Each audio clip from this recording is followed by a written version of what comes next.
우리 집사님들 귀한 찬양 감사합니다. 반주를 잘 해주시니까 찬양이 훨씬 은혜스럽네요. 그죠? 예. 오늘 오후에는 본문 말씀 가지고 금보다 나은 지혜, 금보다 나은 지혜. 여러분에게 하나 질문을 던져볼까요? 자, 저를 보십시오. 저를 볼 때는 눈 뜨고 봐야 되죠. 눈 감고는 못 보죠. 눈 뜨고 저를 한번 보십시오. 제가 주려고 하는 것은 아닙니다. 저도 없습니다.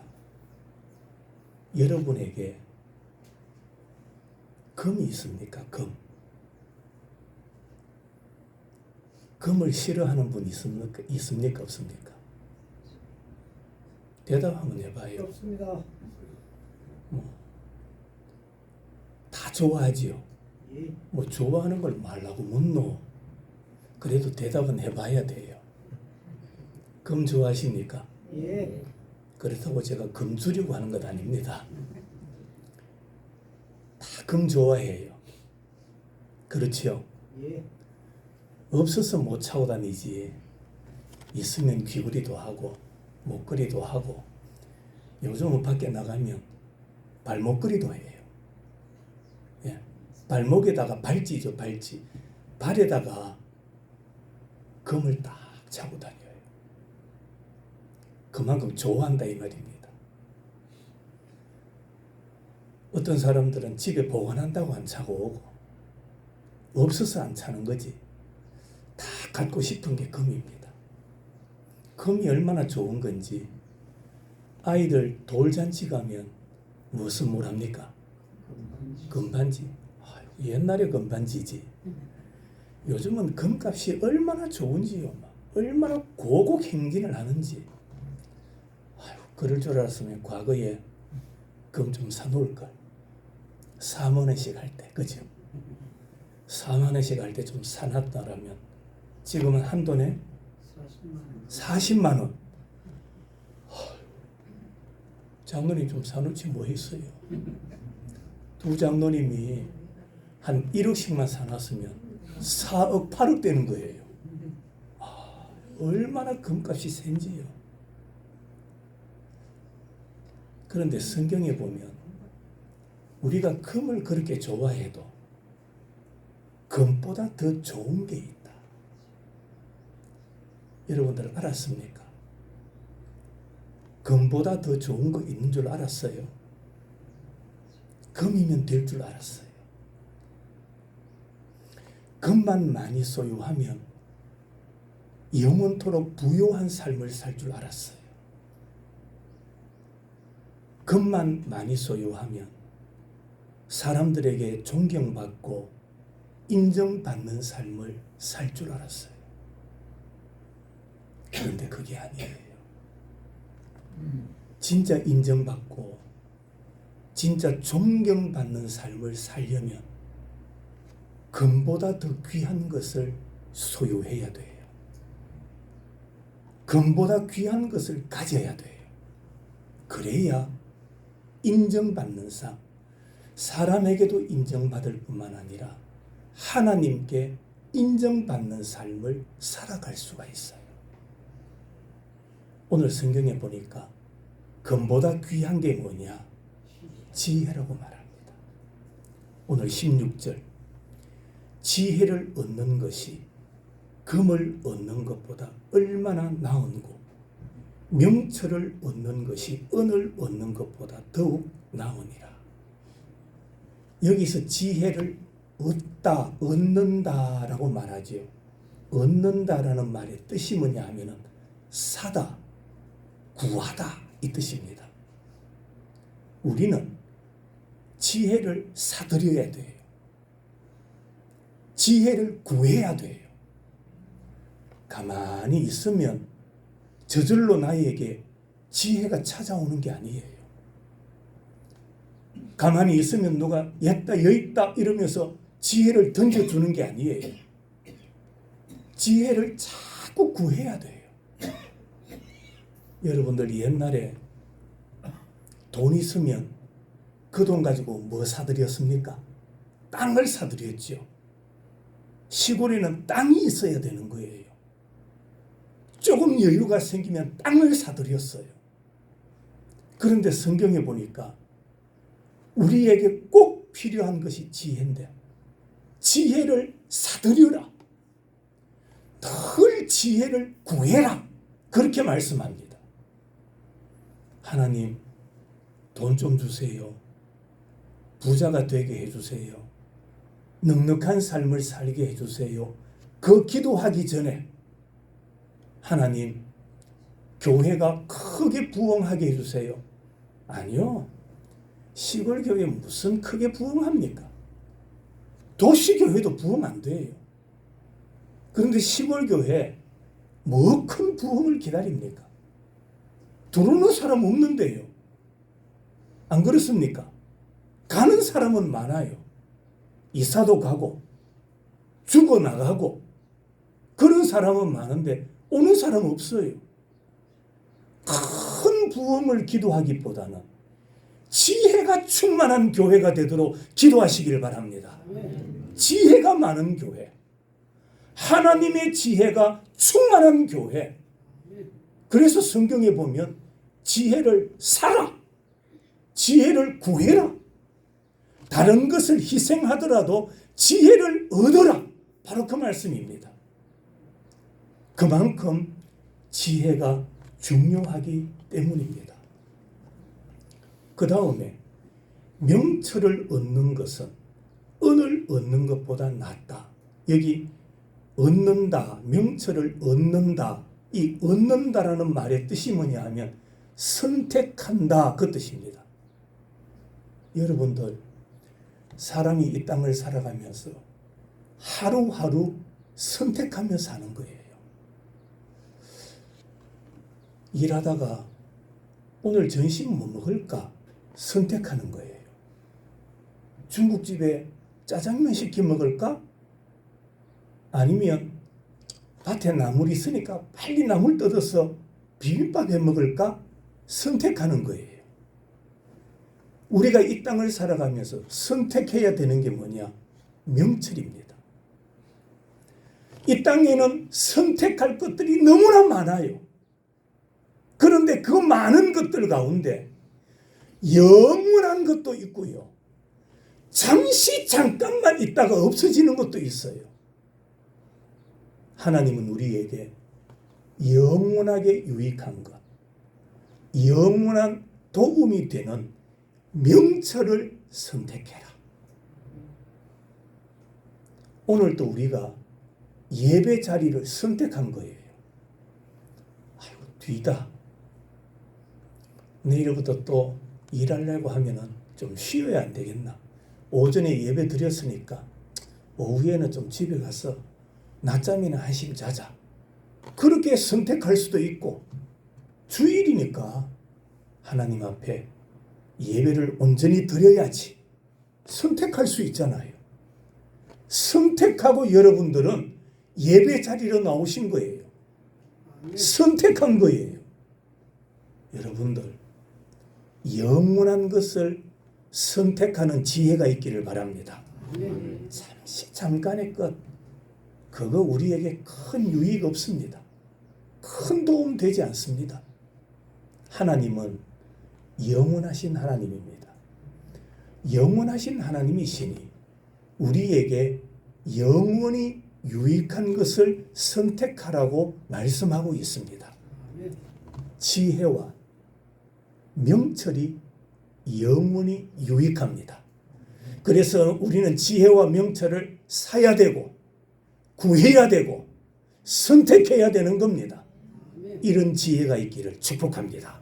두 번째로, 정직한 삶을 살아라고 말씀합니다. 어떤 삶? 정직한 삶. 오늘 17절. 자, 성경 봅니다. 악을 떠나는 것은 정직한 사람의 대로다. 그렇게 말합니다. 여기서 악을 떠난다. 이 말의 뜻이 뭐냐 하면 악한 길에서 벗어나야 된다. 이 말입니다. 악한 길을 가까이 하면 안 돼요. 악한 길에 서 있으면 안 돼요. 지혜로운 사람은, 정직한 사람은 악한 길에서 뭐 해야 됩니까?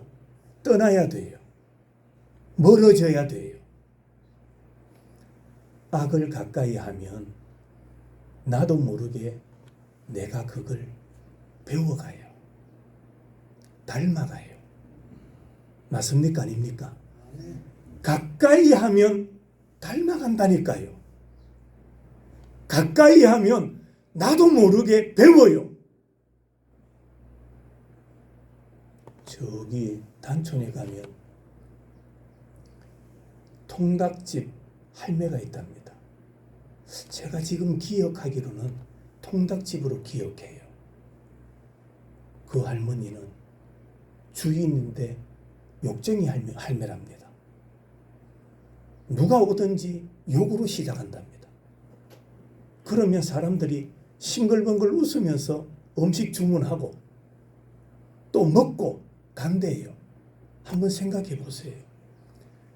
욕을 계속 듣다 보면 나도 모르게 그게 내 머리에 딱 박혀요. 내 가슴에 딱 박혀요. 그리고는 어디로 나오는지 아십니까? 내 입으로 나오는 거예요. 모르겠어요. 욕 한번 실컷 들어볼래요? 욕 자꾸 듣다 보면 나도 모르게 사용하지도 않았던 욕인데 내 입에서 그게 나온다니까요.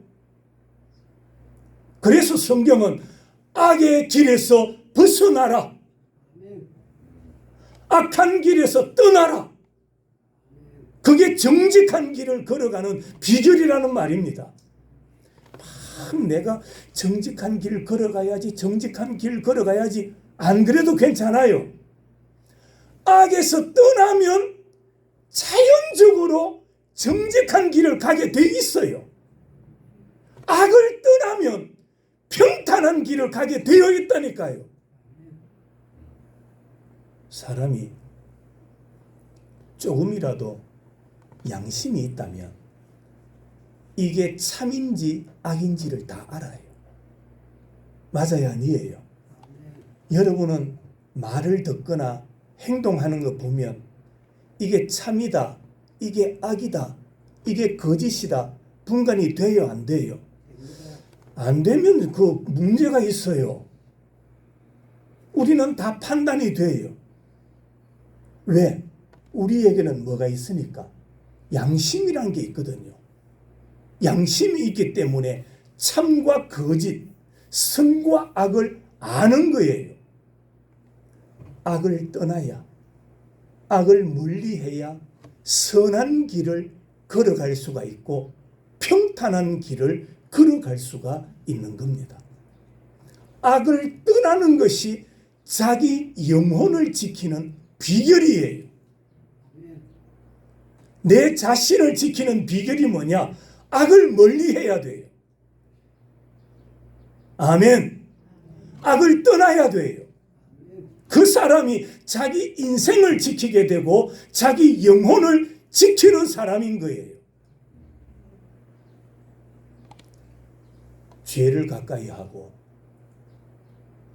악을 가까이 하면서 자기 영혼을 지킬 수 있겠습니까? 선한 길을 걸어갈 수 있겠습니까? 천만에요. 이빨을 깨물고 혀를 깨물어도 악을 가까이 하는 사람은 선한 길을, 평탄한 길을 걸어갈 수가 있다?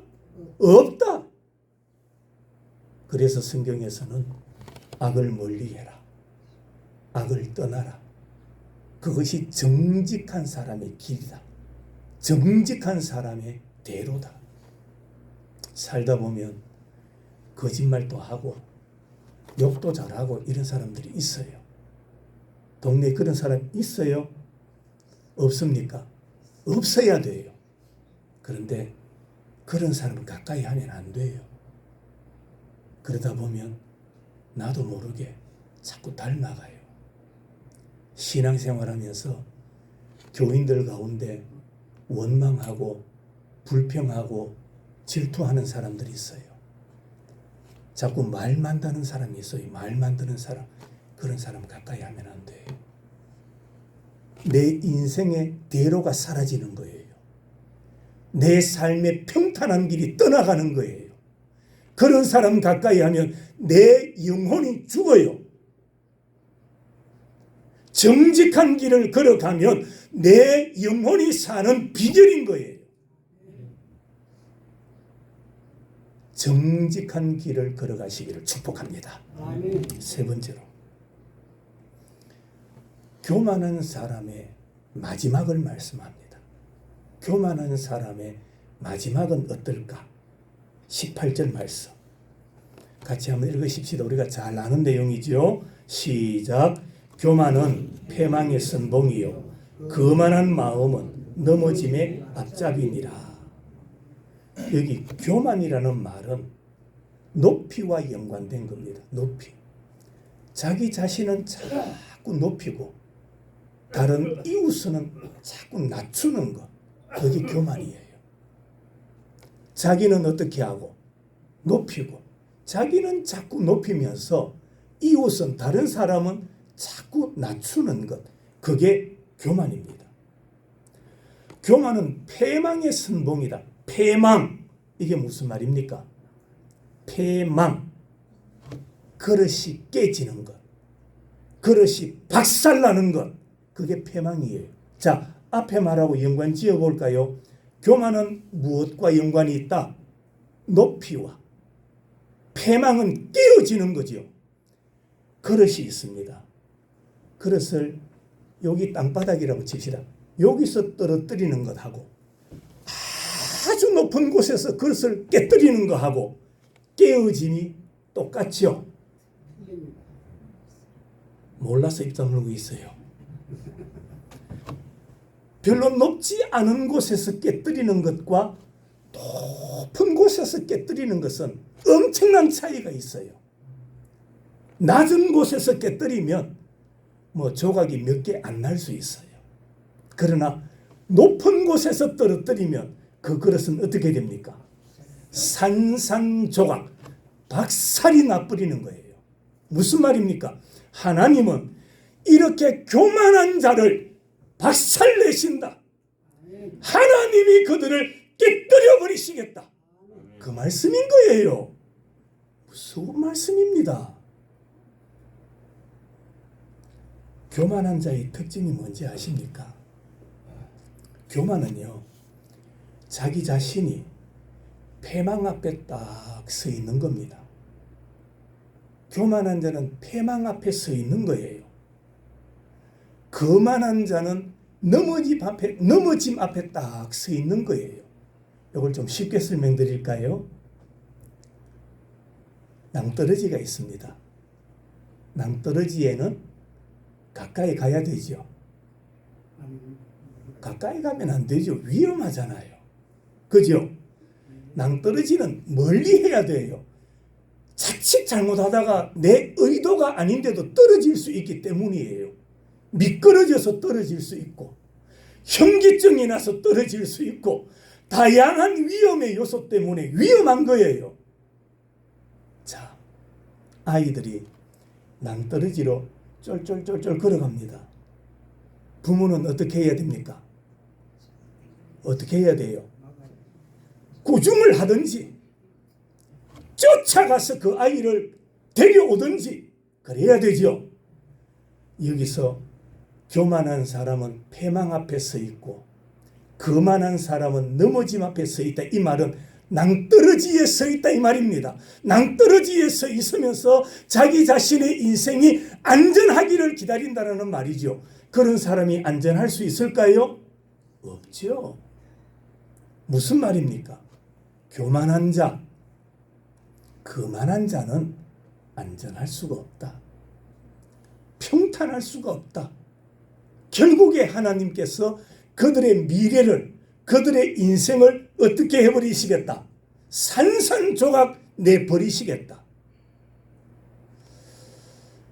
그래서 지혜로운 사람은 교만하지 않기 위하여 늘 기도해야 됩니다. 늘 겸손한 길을 걸어가기 위해서 부단히 노력해야 됩니다. 성도 여러분, 교만한 자는 하나님께서 깨뜨리십니다. 따라합시다. 교만한 자는 하나님께서 깨뜨리십니다. 우리는 교만의 길을 선택하면 안 돼요. 세상에서 좀 어리숙해 보여도, 세상에서 그렇게 크게 높임받고 인정받지 못해도 우리는 교만한 길 가면 안 돼요. 겸손한 길 가야 돼요. 그래서 네 번째로 겸손한 자와 교만한 자를 비교하시는 말씀이 오늘 마지막 절에 나옵니다. 자, 19절을 봅니다. 겸손한 자와 함께하여 마음을 낮추는 것이 교만한 자와 함께하여 탈취물을 나누는 것보다 뭐하다? 나으니라. 여기서 겸손한 자, 이 사람은 자신의 의도와는 의지와는 상관없이 세상 풍조, 세상의 악인들에 의해서 낮아진 자들을 말합니다. 낮아진 자, 강제로 낮아지거나 강제로 힘을 못 쓰거나 강제로 낮아져서 어디 의지할 곳이 없는 사람들, 그런 자를 말하는 거예요. 그런 사람을 대조해서 교만한 자가 등장하죠. 여기서 말하는 교만한 자는 하나님을 의지하지 아니하고 자신을 의지하는 사람. 하나님이 없어도 얼마든지 세상 잘 살 수 있다, 그렇게 마음 먹고 사는 사람, 그들이 교만한 자입니다. 성도 여러분, 솔로몬은 세상 풍파에 꺾여서 겸손해진 사람들과 함께 마음을 낮추며 살아가는 것이 탈취물을 나누는 것보다 낫다. 여기서 탈취물 하면은 누가 생각납니까? 군인들이죠. 군인들이 전쟁을 합니다. 진 자는 이긴 자에게 어떻게 됩니까? 다 빼앗겨요. 이긴 자는 탈취물을 얻을 수가 있어요.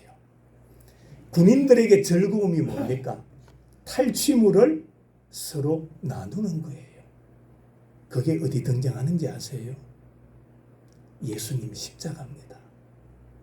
로마 군병들이 예수님을 십자가에 못 박고 예수님의 옷을 벗겨서 군사들이 뭐합니까? 서로 나누고 가져가는 거예요. 그게 승리자의 즐거움인 거예요. 탈취물, 그러니까 겸손한 길, 억지로 겸손해지거나 어떤 상황에서 겸손해졌는지는 모르지만 낮아진 자들은 이겨서 탈취물을 서로 나눔으로 인하여 기뻐하는 자들보다도 더 즐거움을 누리게 만들어 주시겠다. 하나님께서 그렇게 만들어 주신다라고 말씀하고 있습니다. 하나님께서 싫어하는 사람이 어떤 사람일까요? 돈 없는 사람일까요? 조금 못 배운 사람일까요? 몸 아픈 사람일까요? 아니에요. 하나님이 제일 싫어하는 사람은 교만한 사람이에요. 자기가 다 하려고 하나님께 묻지도 않고 하나님께 여쭙지도 아니하고 하나님의 뜻대로 하지도 않고 자기 뜻대로 하려는 사람, 자기 고집대로 하려는 사람, 하나님은 싫어하시는 거예요. 그게 교만이에요. 교회도, 가정도, 사회단체도 고집이 센 사람이 있으면 안 돼요. 그 고집 때문에 공동체가 깨어지는 거예요. 낮아진 사람, 겸손한 사람이 많은 공동체가 복이 있습니다. 교회가 복된 공동체가 되시기를 축복합니다. 아멘. 금보다 귀한 게 뭐라고요? 지혜입니다. 명철입니다. 자꾸 지혜를 구하세요. 명철을 구하세요. 크게 한번 따라하십시다. 하나님, 하나님 나에게 나에게 이게 크게 하는 거 아닌데 크게 하나님 하나님 저에게 저에게 지혜를 주세요. 지혜를 우리 가정에 우리 가정에 뭘 주세요? 지혜를 우리 교회에 지혜를 뭘 주세요? 지혜를 주세요. 이 나라를 다스리는 대통령 위정자들에게 뭘 주세요?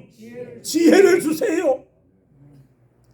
우리 군을 이끌어가는 군수님에게 뭘 주세요? 지혜를 주세요. 돈도 필요하지요. 땅도 필요하고 집도 필요하고 그런데 그것보다 더 우선되어야 하는 게 지혜입니다. 그래야 신앙다운 사람, 사람다운 사람이 되는 거예요. 아멘. 지혜는 없고 돈만 많은 사람, 지혜는 없고 땅만 가진 사람, 지혜는 없고 학벌만 높은 사람, 지혜는 없고 옆에 주위에 사람 많은 사람, 그들 때문에 다 망치는 거예요. 그들 때문에 문제가 생기는 거예요. 그런 것 부족해도 괜찮습니다. 사랑 앞에, 하나님 앞에 인정받는 길이 지혜입니다. 지혜를 주시옵소서. 지혜를 주시옵소서. 아멘. 기도하십시다.